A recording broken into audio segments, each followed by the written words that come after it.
Welcome back. We're going to be diving into Atomic Habits today by James Clear. Oh, cool. Yeah, it's based on the excerpts you sent over. Okay. And seems like you're ready to level up your habits. So Yes. let's get into it. This book is all about understanding Right. how habits work and using that knowledge to build better ones. Okay. So, what are some of the key things? One of the things that really stood out to me was how Clear emphasizes Yeah. the power of small changes over time. Right. He uses this idea of compounding, Yeah. which you might recognize Yeah. from like the world of finance. Oh, yeah, totally. Like, How investing can, over time. yeah, like how like a small amount of money invested consistently Right. can grow significantly over time thanks to compound interest. Exactly. But how does that apply to habits? Well, Clear argues that the same principle applies to personal growth. Okay. Small changes, when repeated consistently, can lead to remarkable results. Okay. He uses a great personal anecdote to illustrate this point. Okay. His own recovery from a serious baseball injury. Oh, wow. Okay, now you've got to tell me more about this injury. So picture this. Clear's in high school playing baseball Mm-hmm. when he suffers a devastating injury. Oh, no. Break a nose, facial fractures, the whole works. Oh, my gosh. It was a long road to recovery Yeah. with months of intense physical therapy. Mm-hmm. But he didn't just recover. Yeah. He eventually became an academic All-American. Wow, that's incredible. Yeah. That really highlights the power of persistence. Oh, yeah. And those small incremental improvements. Exactly. Clear's point is he didn't get there overnight. Yeah. It was the accumulation of those tiny efforts day after day that led to that incredible transformation. So if we apply that to our own lives, Right. it means that even those seemingly insignificant daily choices we make, like taking the stairs instead of the elevator. Yeah. Or choosing a salad over fries Yeah. can actually add up To to significant changes over time. precisely. And it works both ways. Yeah. Small negative habits can also compound over time, Yeah. leading to unwanted consequences. Think about it like this. You're constantly making tiny deposits into either Okay. your success account or your failure account. Okay. It's a bit scary, but also super motivating. Okay. I'm starting to see how those Yeah. small choices really do matter. Yeah. Now, I'm the kind of person who loves setting big, ambitious goals. Oh, yeah.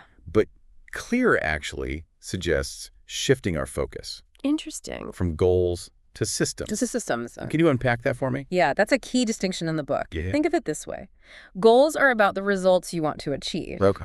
while systems are about the processes that lead to those results. Okay. So your goal might be to run a marathon, Okay. but your system would be the specific training plan you follow. Yeah. The weekly mileage, the cross-training, the rest days, and so on. So it's not about obsessing over the end goal, Right. but about building the daily habits and routines that will get you there. Exactly.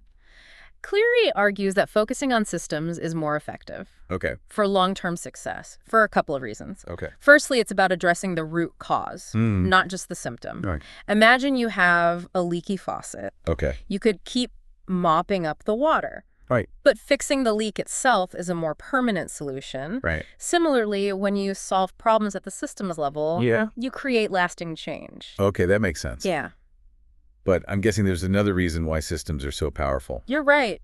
Cleary points out that goals can sometimes restrict our happiness. Right. They can lead to this constant feeling of, I'll be happy when. Oh, yeah, that's theirs. When I reach this weight, get that promotion, buy that house, and so on. Totally. It's like we're perpetually postponing our happiness to the future. Oh, I've totally been there, always chasing the next milestone instead of enjoying the journey. And that's where systems can be so helpful. Yeah. By focusing on the process, the daily routines and actions. Yeah. You take the pressure off the end goal and find more satisfaction in the consistent progress you're making. Yeah. It's about enjoying the journey, not just focusing on the destination. That's a really refreshing perspective. So it's not just about reaching that big goal. It's about building a sustainable system that supports your growth and well-being. And another key point Clear makes is the importance of identity and belief. Oh, okay. And shaping our habits. Okay. He calls this identity-based habits. Okay. Your habits are a reflection of who you believe you are. So it's not just about doing the actions, but about embodying the kind of person who does those actions naturally. Exactly. Clear argues that when you align your habits with your desired identity, it becomes easier to stick to them. The behavior feels more natural because it's consistent with your self-image. He gives some really compelling examples to illustrate this point. Okay, give me the good stuff. What are these examples? One study he cites found that voters who identify as voters are more likely to vote than those who simply say that voting is something they want to do. Interesting. Similarly, people who incorporate exercise into their identity don't struggle to make themselves work out. It's just part of who they are. That's a really thought-provoking point. Yeah. So it's not just about willpower or discipline. Right. It's about becoming the kind of person who naturally embodies the habits you want to cultivate. Exactly. It's about shifting your internal narrative and aligning your actions with that new identity. And remember, this works both ways. Your habits shape your identity, and your identity shapes your habits. The continuous feedback loop. So if I want to be a writer, I have to start seeing myself as a writer. Not just someone who wants to write. I need to make writing part of my identity. Precisely. And the more you write, the more you'll reinforce that identity, making it easier to stick to your writing habits. This is blowing my mind. I love that. So we've talked about the power of tiny changes and the importance of identity. Now let's get down to the nuts and bolts. How do habits actually work? Clear breaks down the habit formation process into 4 stages, which he calls the habit loop. These stages are cue, craving, response, and reward. Let's break down this habit loop. Tell me more about each stage. First, there's the cue. This is essentially a trigger that initiates a behavior. Think of it as a piece of information that predicts a reward. So like a notification on your phone. Perfect example. Your phone buzzing is a cue that signals a potential reward, a text message, a social media update, an email. It sets the whole habit cycle in motion. Got it. So the cue is what kicks things off. What's next? Next comes the craving. This is the motivational force behind the habit. The desire that drives you to take action. So in the phone example, the craving would be the anticipation of seeing what the notification is about. Exactly. That desire for information or connection. You nailed it. You crave the feeling of satisfaction or pleasure that you anticipate receiving from checking your phone. So the cue triggers the craving. Then what happened? Then comes the response, which is the actual habit you perform. This could be any action, thought, or feeling. It's the behavior triggered by the cue and driven by the craving. So in our ongoing example, the response is actually picking up your phone and checking the notification. Exactly. And the final stage of the loop is the reward. This is the satisfaction or benefit you get from performing the habit, which ultimately reinforces the entire cycle. So the reward is finding out what the notification was, getting that little hit of dopamine from seeing a funny meme. Or a message from a friend. And that makes you more likely to repeat the whole cycle next time your phone buzzes. Precisely. Think of it like your brain has a reward detector.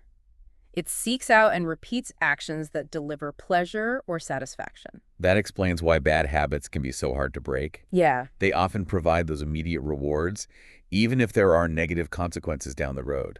And that's precisely why understanding this habit loop is so powerful. If you're trying to build a new habit or break an old one, you can analyze which stage of the loop is weak and adjust accordingly. So if I'm struggling to form a workout habit, I might need to make the cue more obvious.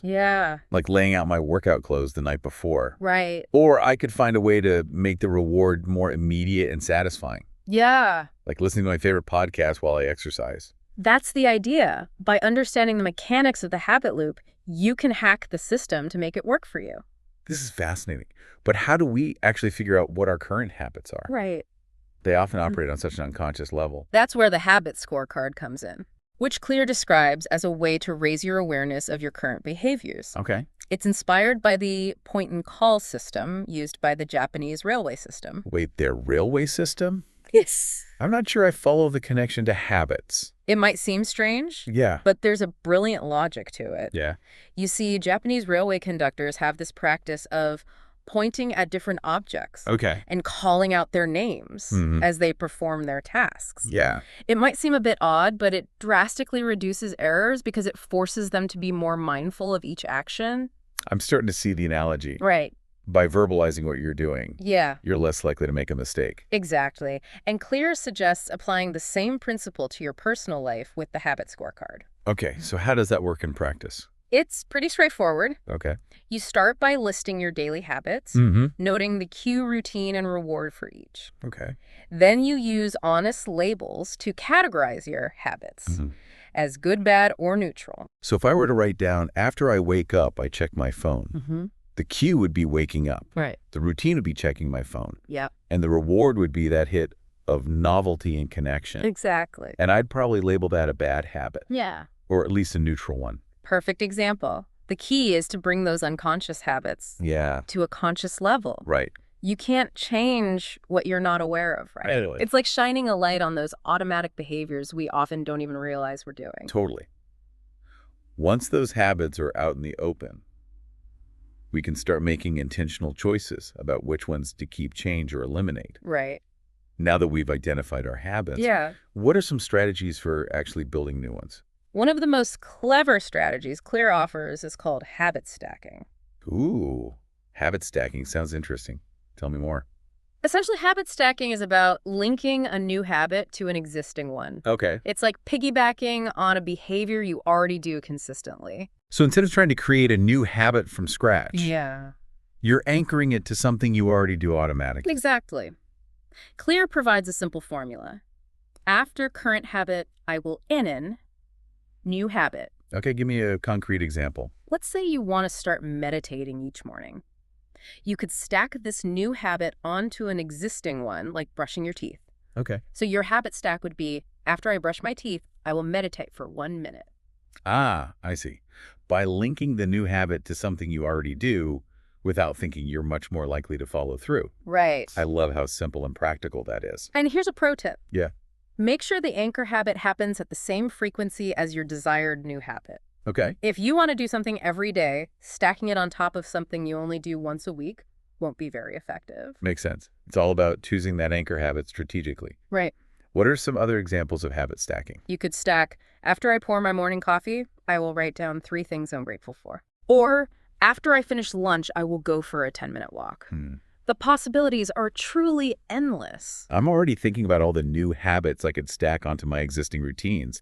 It's like a game of habit Tetris. Exactly. It's a fun and effective way to start incorporating those positive behaviors you want in your life. Now, we've talked about habit stacking, but what are some other strategies for making it easier to actually build those good habits? Clear emphasizes that our environment heavily influences our behavior. Okay. He calls this the first law of behavior change. Make it obvious. So our surroundings play a huge role in shaping our actions. Yeah. Whether we realize it or not. Think about it. If you have a bowl of candy sitting on your counter, you're much more likely to grab a piece than if it's tucked away in a cupboard. It's like our environment is constantly sending us cues. Right. And we respond to those cues almost automatically. Precisely. And that's why Clear suggests designing your environment. Okay. To make cues for good habits more obvious. Okay, so how do we actually do that? What are some practical tips? One way is to redesign your physical spaces. Okay. To promote the actions you want to take. For example, if you want to read more, leave a book on your bedside table. Right. Or your couch. Yeah. If you want to eat healthier snacks, make sure you have a bowl of fruit on the counter. Simple but effective. By making those cues more prominent, you increase the chances of actually following through with the desired behavior. Exactly. What about our digital environments? Right. I spend so much time online these days. Our digital spaces are just as important as our physical ones. Yeah. Clear suggests adjusting those environments. Okay. To reduce distractions and encourage productive behavior. So that might mean turning off notifications. Yeah. Deleting distracting apps or using website blockers to limit time spent on social media. Exactly. The goal is to make it easier to do the things you want to do and harder to do the things you don't want to do. Right. It's about creating an environment that supports your goals. I'm realizing that my environment is probably working against me in more ways than I realized. It happens to the best of us. We often underestimate the impact our surroundings have on our behavior. Yeah. But by becoming more aware of those environmental cues and making those intentional changes, we can really set ourselves up for success. This is all so eye-opening. Now, all this talk about building good habits has me fired up. But I often struggle with procrastination. Right. Even when I know I should be doing something, it can be so hard to just get started. This is where Clear's 2-minute rule comes in handy. Okay. It's a simple yet surprisingly effective strategy for overcoming procrastination and building momentum. Okay, I'm intrigued.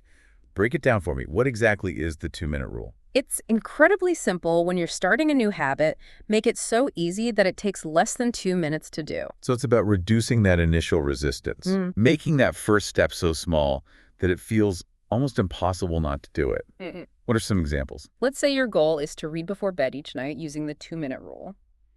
You would simplify that to just read 1 page. Okay. Want to start running? Just put on your running shoes. Okay. Aiming for a 30-minute workout, just unroll your yoga mat. I get it. It's about tricking your brain into taking action by setting such a low bar. Yes. That you can't help but clear it. Exactly. I love that it's a mental hack for outsmarting procrastination.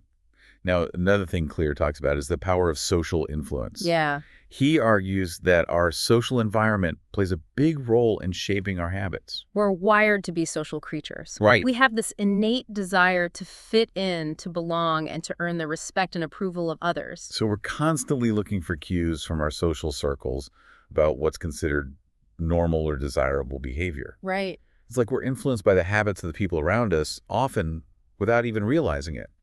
Precisely, and Clear highlights 3 groups whose habits we're most likely to mimic: the close, the many, and the powerful. Okay, break it down for me. Who are these groups and how do they influence our habits? The close refers to the people we're closest to, our family, friends, and colleagues. We tend to adopt their habits because we see them doing those things regularly, and we want to maintain those social bonds. Makes sense. If all your friends are into fitness, you're more likely to start working out, too. Right. That's like a social contagion effect. What about the many? The many refers to the larger groups we're part of, whether that's our community, our city, or even our country. Sure. We look to these groups to understand what's considered normal or expected behavior. So things like fashion trends, cultural norms, or even political beliefs can spread through this kind of social influence. Exactly. We're influenced by the behaviors of the majority, even if we don't consciously realize it. And then there's the powerful. Okay, now I'm really curious, who are the powerful in this context? The powerful are those individuals or groups who hold positions of authority or status. We tend to emulate their habits because we admire them or we believe that those behaviors will lead to success or recognition. So we might copy the habits of successful entrepreneurs, athletes, or celebrities because we aspire to achieve similar levels of accomplishment. Precisely. We're drawn to the habits of those we perceive as successful or influential. It's amazing how much our social circles can shape our choices, often without us even realizing it. Yeah. This makes me wonder if we should be more mindful of who we surround ourselves with.